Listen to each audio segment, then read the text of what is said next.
Bonjour tout le monde. Aujourd'hui on se retrouve pour une nouvelle vidéo. Une vidéo où je vais vous parler des 2 meilleures romances du monde.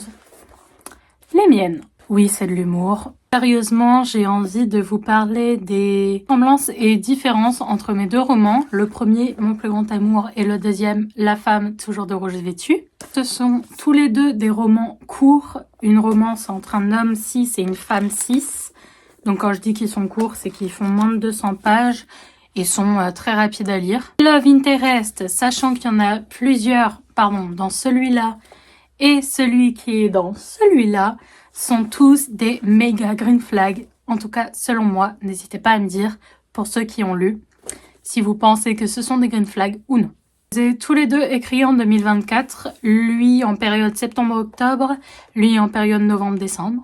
Il y a 0 scène de limone.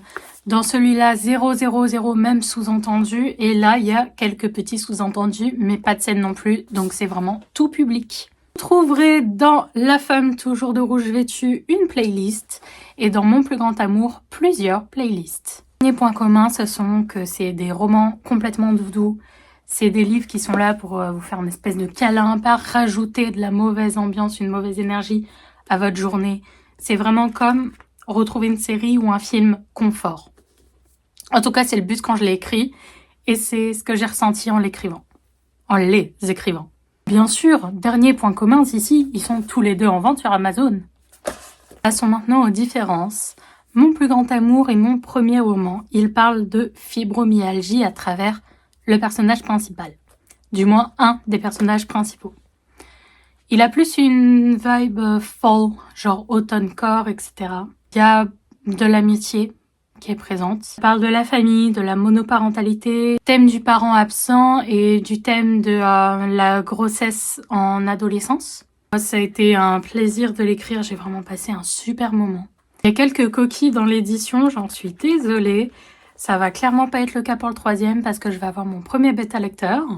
Femme toujours de rouge vêtue, mon deuxième roman écrit et auto-édité, parle d'autisme à travers le personnage principal féminin, Gia.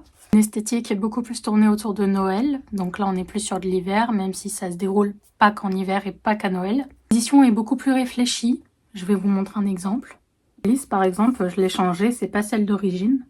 Il y a des représentations LGBT, bisexualité, homosexualité, et il est dispo aussi en e-book, contrairement à son grand frère quoi. Les deux ont été plutôt faciles à écrire, dans le sens, enfin pas facile mais rapide à écrire. Ils m'ont pris plus ou moins 1 mois avec la réécriture.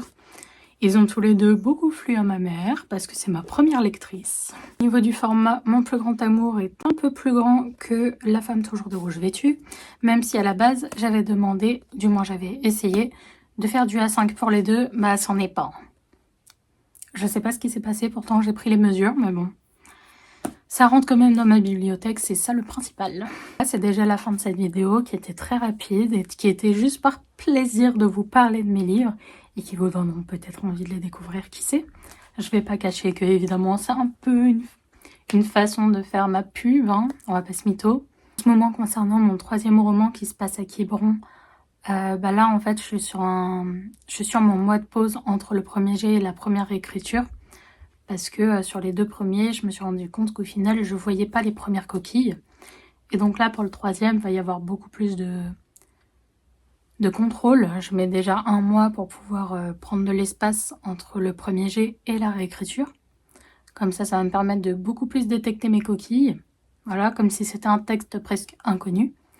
Et une fois que j'aurai fait ma première réécriture, je la lance en bêta lecture.